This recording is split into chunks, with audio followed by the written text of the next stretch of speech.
Bonjour à tous, je m'appelle Tania Lompré. L'éducation, l'immigration, la langue française, ça vous intéresse? Vous êtes au bon endroit parce que moi aussi. Ensemble, on va explorer plusieurs enjeux reliés de près ou de loin à la francisation, à l'immigration, à l'enseignement et à l'apprentissage. On va aussi aborder les politiques publiques et l'actualité reliées à ces thématiques. De mon côté, je suis une fille super animée par l'idéal de faire du Québec un endroit où tous peuvent s'épanouir en français, avec ou sans accent. J'ai la tête qui foisonne d'idées, d'opinions et de solutions. On ne sera peut-être pas toujours d'accord, hein? Mais n'est-ce pas une des facettes de la diversité qui fait que c'est vraiment beau chez nous? Alors bienvenue à tous sur le balado avec ou sans accent. Bonjour tout le monde, j'espère que vous allez bien. Bienvenue dans ce nouvel épisode d'Avec ou sans accent. Aujourd'hui, je termine une petite série inspirée de ma thèse de doctorat, donc une petite trilogie en fait d'épisodes qui m'a permis de vous parler des réalités vécues par les personnes apprenantes du français langue seconde, en particulier les jeunes, parce que je me suis intéressée moi aux jeunes qui sont arrivés au Québec entre 13 et 17 ans. Et qui sont passés soit par la classe d'accueil au secondaire pour vivre une transition vers la classe régulière ou encore une transition vers la francisation des adultes ou la formation générale des adultes ou encore des jeunes qui sont arrivés directement en francisation des adultes au Québec. Donc, évidemment, aujourd'hui, j'ai envie de vous parler d'une des solutions, des suggestions que j'ai faites au milieu d'enseignement, que vous soyez enseignant, acteur des services scolaires au Québec, donc dans un centre de services scolaires, dans une école privée, dans un organisme communautaire. Donc, si vous intervenez directement avec des gens issus de l'immigration ou qui ont besoin d'apprendre le français. Donc, vraiment, je pense que vous allez avoir quelques outils dans cet épisode. Et en fait, cette piste de solution-là que je mets de l'avant, je ne l'ai pas inventée, donc, mais j'ai envie de vous en parler quand même. Ce sont les jumelages interlinguistiques et interculturels. Je vous parle de ça parce qu'un des constats les plus marquants de mes entrevues, c'était vraiment le peu de contact que beaucoup de jeunes allophones ont ou n'ont pas avec des francophones de leur âge. À l'école, ils apprennent le français, ils ont un enseignant qui est francophone, mais souvent, c'est le seul francophone avec qui ils parlent vraiment. Évidemment, là, je parle de jeunes secondaires ou de la formation générale des adultes, mais ça pourrait être le cas aussi au primaire. Donc, au primaire, peut-être que les jeunes vont se mélanger plus naturellement avec des récréations, à se voir dans les couloirs, tout ça, mais c'était un petit peu plus difficile pour les jeunes du secondaire ou encore ceux qui sont en formation générale des adultes. Et bien, je me rends compte que les gens apprennent la langue souvent, mais à l'extérieur de la classe, silence radio. Soit ils n'ont pas de contact, ils ne travaillent pas à l'extérieur, ils n'ont pas accès à la télévision, ils n'ont pas nécessairement beaucoup d'occasions de pratiquer. Donc souvent, les gens disent, voyons donc, on peut pratiquer le français avec tout le monde partout. Non, souvent le jeune ou l'adulte va aller faire son épicerie, va dire bonjour à la dame chez Walmart, tout ça, mais est-ce qu'il y a des occasions de parler, d'avoir des conversations avec d'autres gens que ses collègues de classe ou encore son enseignant à l'école? Puis la réponse est que c'est pas vraiment. Donc, c'est pas suffisant non plus d'avoir des contacts seulement avec ses collègues qui sont en train d'apprendre le français eux aussi, ou en fait leur enseignant qui souvent va leur parler comme va ajuster son niveau de langue ou son rythme et ne ressemblera pas nécessairement au français qu'on va rencontrer à l'extérieur de l'école. Et ça, que ce soit les contacts avec ses collègues de classe ou ses enseignants, c'est pas suffisant. Je pense que, en tout cas, je fais partie des gens qui pensent qu'on ne peut pas apprendre une langue seulement par théorie. On ne peut pas apprendre le français seulement en lisant son Becherel ou en lisant un dictionnaire. Il faut vraiment qu'il y ait de l'interaction. Donc, c'est quoi une interaction? C'est pas juste de l'écoute non plus. Interaction, c'est parler et échanger avec quelqu'un en même temps. Donc, pour ça, il faut sortir du cadre formel. Souvent, il faut avoir des liens avec des gens et il faut avoir des échanges. Et c'est là qu'intervient en fait le jumelage interlinguistique et culturel, qui est un outil simple, mais qui est vraiment puissant pour créer des conversations authentiques et des liens entre les gens. Il va vraiment créer des occasions de rencontre, des contextes où chacun pourra parler, écouter ou apprendre à découvrir sa culture ou la culture de l'autre et apprendre autrement. Donc, qu'est-ce que c'est un jumelage interlinguistique et culturel? C'est vraiment comme un projet qui est formel ou pas, qui va réunir deux groupes de personnes ou deux personnes, ou plus que deux personnes, mais des duos ou des groupes qui parlent des langues différentes, qui ont des langues d'origine différentes, des langues premières différentes, ou encore des âges similaires ou différents. Cet échange-là, en fait, cette réunion de personnes ou de groupes-là va favoriser la communication, l'échange culturel, le développement des compétences langagières et sociales, puis il va pouvoir se vivre dans une classe, une vraie classe, ou encore dans un centre communautaire, dans une résidence pour personnes âgées, ou même entre deux institutions scolaires différentes. Puis un jumelage, c'est pas un simple atelier ponctuel, c'est vraiment une démarche qu'on va construire dans le temps et qui va s'inscrire dans un projet pédagogique ou social d'une année scolaire complète, par exemple. Et pourquoi faire un jumelage? Parce que souvent, on va dire pourquoi, c'est compliqué ou c'est long ou avec qui je vais le faire. Mais l'épisode d'aujourd'hui vous donne des trucs pour ça. Et c'est important, quand on organise un jumelage, de comprendre en fait qu'il y a des bénéfices des deux côtés et pas seulement pour les apprenants allophones. Donc, évidemment, pour les gens qui apprennent le français, le jumelage va leur permettre de pratiquer le français dans des situations réelles, de découvrir la culture québécoise de l'intérieur. Là, on parle de culture québécoise parce que mon contexte est québécois, mais si vous êtes en Suisse, en France, en Colombie-Britannique, en Ontario, c'est la même chose. Vous allez pouvoir découvrir la culture de l'endroit où vous êtes de l'intérieur. Les jeunes vont pouvoir, ou les moins jeunes, se sentir inclus, valorisés, et peut-être que ça va même créer des liens d'amitié. Donc, évidemment, c'est pas ça notre objectif principal, mais si ça arrive, pourquoi pas? Donc, pour les jeunes francophones ou natifs ou qui sont québécois, ça va leur permettre aussi de s'ouvrir sur le monde, de briser des préjugés ou des stéréotypes, de s'impliquer dans sa communauté ou même dans son école et de développer des compétences humaines essentielles pour vivre ensemble. Puis évidemment, ce sont des expériences transformatrices pour tous. Elles vont nous rappeler que l'interculturalité, ça ne s'enseigne pas nécessairement, mais ça se vit dans des projets comme ceux-là. Et lorsqu'on parle de projets comme ceux-là, voici quelques idées concrètes qu'on peut mettre en place lorsqu'on veut organiser un jumelage. C'est une petite liste là, qui est non exhaustive, évidemment, mais ce sont des choses que j'ai testées ou en fait que j'ai vues dans des projets, donc je vous les partage. La première fois, moi, que j'ai fait un jumelage interculturel, c'était tard dans ma vie quand même. J'étais à l'université à la maîtrise et c'était une de mes professeurs qui avait organisé un projet de jumelage entre notre groupe d'étudiants à l'université et des gens qui étaient au MIFI, donc qui apprenaient le français dans une classe du MIFI qui était à l'UQAM. Et on faisait un jumelage par courriel. On s'est jamais rencontrés, en fait, mais on lisait l'album Paul à Québec. On avait des planches de Paul à Québec, là, et les gens disaient, j'ai lu telle page et j'aimerais savoir qu'est-ce que ça veut dire, telle expression ou tel mot. Puis nous, on répondait. Fait que c'était un jumelage interculturel vraiment comme écrit, en lecture, en écriture. Donc, il y avait la découverte de Paul à Québec, mais il y avait aussi l'échange épistolaire, par courriel qu'on vivait avec les gens. Et j'ai beaucoup aimé mon expérience, mais ça a vraiment été la première que j'ai vécue. Puis avant ça, ça faisait 5 ou 6 ans que j'enseignais en classe de francisation, autant au primaire qu'au secondaire, qu'à l'éducation des adultes, et j'avais jamais fait de jumelage. Pour plusieurs raisons. Là, je pense que premièrement, je savais pas trop ce que c'était. Puis quand j'ai su un peu ce que c'était, je me disais que c'était bien trop compliqué. Finalement, ça l'était pas vraiment. Donc, c'est la seule fois que j'ai fait un jumelage épistolaire, vraiment par écrit, par courriel. Puis moi, c'est pas quelque chose que j'aime beaucoup parce que moi, je préfère en fait les activités en personne. Mais évidemment, vous pourriez faire un jumelage épistolaire là, par courriel comme celui dont je viens de vous parler. Lorsque j'enseignais au primaire, j'ai fait aussi des lectures d'albums bilingues. Je demandais par exemple à des jeunes de venir lire un album en français dans une classe régulière, et les jeunes de ma classe pouvaient lire un album en créole ou en espagnol ou un livre qu'ils avaient à la maison. Donc ça aussi, ça peut être super intéressant pour découvrir la langue de l'autre. On peut aussi organiser des repas partage multiculturels à l'école, parce que souvent on fait des repas partage entre gens de la francisation, mais pourquoi pas faire un jumelage avec des jeunes d'une classe régulière. Donc, OK, parfait. Toi, tu vas cuisiner du baba ganoush, moi, je vais te faire un pâté chinois, puis on va aller voir ensemble, là, découvrir la culture de l'autre et la cuisine de l'autre. Puis tout ce qui est cuisine, ça marche au bout. Donc, moi, je l'ai fait. J'ai la chance dans mon école d'avoir quelques classes avec un frigo et four. Donc, on avait fait là, une activité on avait fait 3 recettes. En fait, on avait fait des carrés aux dattes, des tartes aux pommes, des pâtés chinois, puis de la soupe aux pois. Donc, on avait fait vraiment des recettes québécoises. Et on avait fait aussi, dans une autre école, la soupe du mois. Donc, par exemple, tous les apprenants issus de la Colombie préparaient ensemble une soupe colombienne. Ou tous les apprenants, le mois d'après, qui venaient de la Chine, préparaient une soupe chinoise. Fait que tout le monde on avait un budget pour acheter des aliments, puis on faisait des recettes en groupe, puis après, on les partageait avec les autres personnes de l'école. Donc, ça avait été vraiment un succès. On pourrait aussi organiser une visite dans une résidence pour personnes âgées. Donc, je ne sais pas si vous savez, mais souvent dans les plus grandes résidences, il y a des gens qui s'appellent des récréologues ou des techniciens en loisirs qui cherchent des nouvelles idées ou des projets à faire avec les personnes qui résident dans ces endroits-là.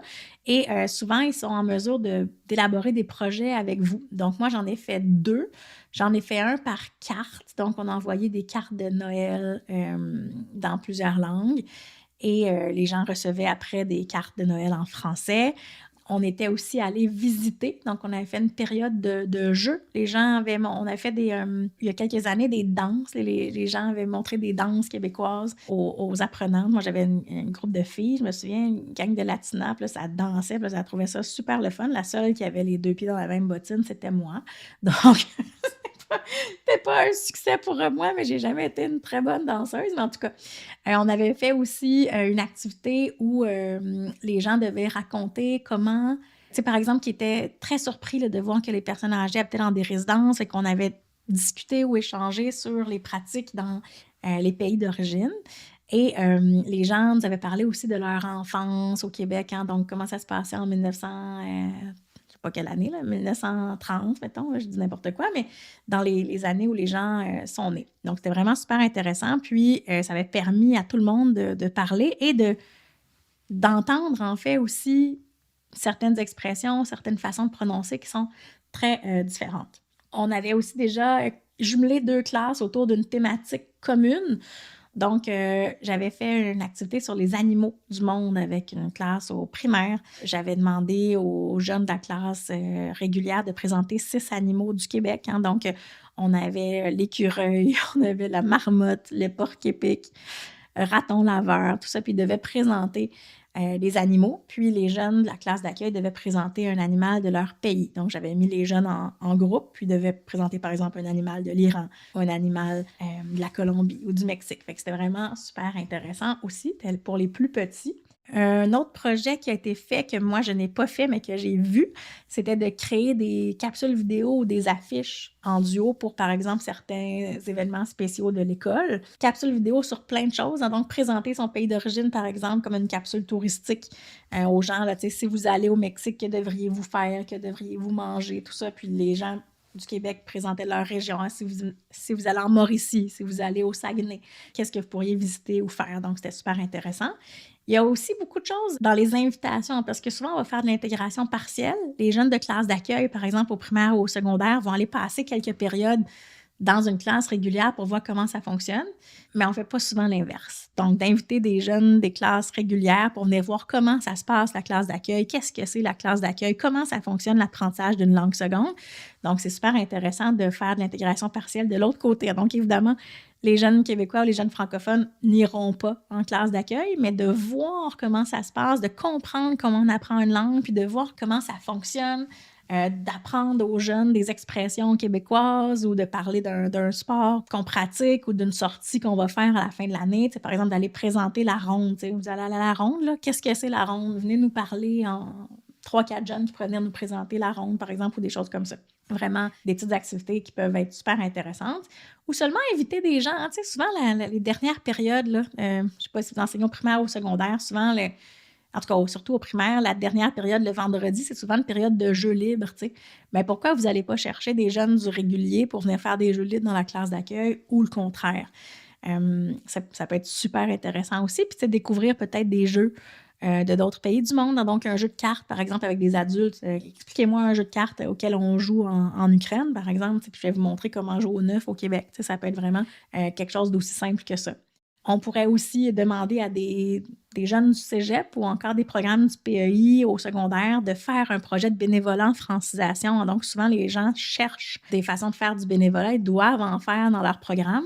Mais pourquoi ne pas les inviter à faire du soutien linguistique, par exemple, dans une classe? Donc, si vous avez un groupe du PEI qui vient vous donner 15 heures pendant l'hiver, mais vous pourriez penser à 15 petits projets. OK, on va regarder une vidéo ensemble, puis vous allez leur traduire des choses, vous allez leur expliquer des expressions.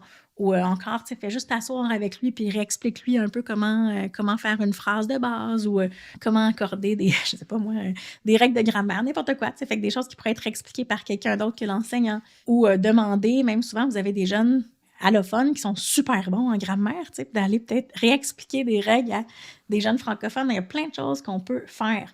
Donc, souvent, il y a plusieurs types de tâches qu'on peut faire en jumelage. Puis souvent, on va se dire, c'est-tu juste ça, un jumelage? Des fois, ça peut être juste un 15 minutes, une capsule, quelqu'un vient présenter quelque chose, ça devient un jumelage dès qu'il y a une interaction, en fait. Moi, l'activité qui marche le plus dans ma classe, là, c'est peu importe l'âge des apprenants, c'est vraiment de faire un question-réponse. Hein. Donc, je vais, par exemple, rencontrer on l'a fait plusieurs années là, en francisation des adultes. Donc, je rencontrais mon groupe en leur demandant, je veux que vous rédigiez 5 questions que vous posez sur le Québec. Donc, par exemple, pourquoi les gens disent toujours sacre beaucoup, hein, ou pourquoi les gens ouvrent moins la porte aux autres. Donc, des questions qui se posaient sur la société d'accueil ou des questions sur le français, s'ils s'en posaient. Et je demandais aux gens de dire, tu sais, dans ma classe, là, j'ai des gens du Cambodge, de la Turquie, puis de l'Ukraine. Est-ce que vous avez des questions sur ces pays-là ou est-ce que vous voudriez découvrir des choses sur ces pays-là? Donc, les gens rédigeaient des questions et pouvaient s'asseoir ensemble pour se poser des questions. Et finalement, je me rendais compte que même si ça avait posé 2-3 questions, ça servait un peu d'activité de base, mais après, finalement, les gens continuaient à se parler de plein de choses et c'était vraiment super intéressant. J'ai d'ailleurs un site web à vous suggérer qui s'appelle, qui est le site Jumelage interculturel de l'UQAM. Je vais vous donner tantôt le lien.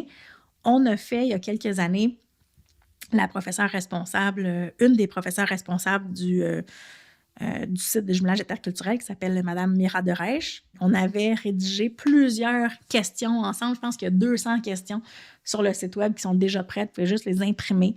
Puis, c'est des questions que vous pouvez réutiliser pour discuter. Donc, il y a plusieurs activités clés en main aussi sur ce site-là auxquelles je vais vous référer dans quelques minutes. Il faut aussi mentionner comment on peut mettre en place un jumelage. Hein, puis j'ai envie de vous donner quelques repères pour bien démarrer, en fait, si vous voulez tester ou commencer des jumelages dans votre classe. Donc, la première chose, ce serait de choisir les bons partenaires. Hein? L'école, le centre, une résidence, un organisme communautaire, de vraiment bien choisir le bon partenaire selon votre public, hein, donc selon la personne à qui vous enseignez ou selon le groupe à qui vous enseignez. Donc, ensuite, de clarifier vos objectifs. Hein. Qu'est-ce que vous visez? Est-ce que vous voulez travailler sur la langue, sur la culture, sur le lien social, sur la découverte d'une ville, par exemple, ou d'un lieu, d'une école? De préparer les participants, de bien expliquer le projet, de rassurer les gens, de bien briser la glace, d'être là comme un guide tout au long de l'échange. De construire aussi un fil conducteur. Hein. C'est quoi le thème commun? Qu'est-ce qu'on veut? Sur quoi on travaille? Le fil conducteur, il peut être différent. Si vous faites 3 jumelages, est-ce que ça doit être la même chose chaque fois ou si vous le faites autrement? Donc, de bien penser à ça. De prévoir la logistique aussi. Hein. C'est quand mon jumelage? C'est à quelle heure? C'est dans quel local? Qu'est-ce que je vais faire comme encadrement? Est-ce que j'ai besoin d'un collègue? Si oui, quelles sont les tâches que mon collègue ou ma collègue doit faire? De préparer aussi un petit retour. Hein, donc, de préparer le jumelage comme une activité pédagogique régulière, c'est-à-dire une pré-activité, une activité puis une post-activité. Hein, donc, de bien préparer le jumelage, de le faire sur un temps qui a déjà été établi et revenir après avec les 2 groupes. Comment ça a été? Comment on pourrait faire ça autrement? Qu'est-ce que vous avez découvert? Qu'est-ce qui vous a le plus surpris? Donc, vraiment, de revenir là, sur l'expérience qui a été vécue. Évidemment, je vais vous suggérer d'aller visiter le site dont je vous ai parlé, qui est le site du projet Jumelage interculturel de l'UQAM, qui est une vraie pépite d'or. Hein. Vous allez trouver vraiment des exemples concrets, des ressources pédagogiques, des activités clés en main. Il y en a plusieurs. On en a fait une dizaine, je crois, il y a quelques années. Et on a vraiment des outils clés en main pour organiser vos propres jumelages, donc vraiment les pistes à suivre, des canevas que vous pouvez réutiliser. Donc, c'est un projet qui est soutenu par le GRÉGI, donc c'est le groupe de recherche sur les jumelages interculturels qui travaille à l'UQAM à faire rayonner l'approche des jumelages culturels et linguistiques auprès de plusieurs institutions. Donc, c'est là que moi, j'ai fait mon premier jumelage d'ailleurs. J'espère que vous pourrez aller chercher sur ce site plein de pistes, plein d'outils. Et même si les outils sont faits pour des groupes universitaires ou pour des groupes adultes, je vous suggère d'aller voir ce qu'on a comme outils puis de voir comment vous pourriez les ajuster à un public plus jeune. Donc, évidemment, les jumelages, ça ne règle pas tout, hein, mais je pense que ça change vraiment quelque chose. Ça va briser l'isolement, ça va tisser des liens entre les gens, ça montre qu'on peut vivre ensemble autrement, qu'on peut apprendre la langue aussi avec d'autres personnes qu'un enseignant. Donc, j'ai envie de vous demander comment vous pourriez proposer un jumelage l'année prochaine, hein, parce que là, on est en fin d'année scolaire, c'est probablement difficile de mettre ça sur pied cette année, mais comment l'année prochaine, vous pourriez intégrer un jumelage? Qu'est-ce que vous pourriez mettre sur pied tout de suite ou quelles petites étapes de planification vous pourriez faire dès maintenant pour organiser un jumelage pour l'année prochaine? Donc, sur ça, je vous remercie d'avoir été à l'écoute. Et si vous n'êtes pas déjà abonné sur Spotify ou Apple Balado avec ou sans accent, allez prendre une seconde pour le faire, hein, et surtout partager aussi cet épisode avec une collègue, une direction, un organisme communautaire ou quelqu'un qui travaille comme technicien en loisirs, qui travaille dans une résidence pour personnes âgées, travaille dans un organisme, dans une ville, hein, donc qui pourrait être tenté de faire des projets de jumelage, donc pour lui donner quelques pistes. Merci beaucoup d'avoir été là et à très bientôt pour un nouvel épisode d'Avec ou sans accent. Merci infiniment d'avoir écouté Avec ou sans accent aujourd'hui. J'espère que nos échanges ont été aussi stimulants pour vous que pour moi et que vous serez à l'écoute pour les prochains épisodes. Avant de vous laisser partir, permettez-moi de vous poser une question. Qu'est-ce qui vous a le plus interpellé dans cet épisode? Quelles réflexions vous ont traversé l'esprit? N'hésitez pas à m'écrire afin de partager le tout avec moi. N'oubliez pas non plus de vous abonner au balado pour ne manquer aucun épisode. Faites découvrir avec ou sans accent à tous ceux qui partagent nos passions pour ces sujets. Vous avez envie de travailler avec moi? N'hésitez pas à me contacter pour connaître mon offre de service ou visiter mon site web. Au plaisir de vous retrouver pour notre prochain épisode. À très bientôt!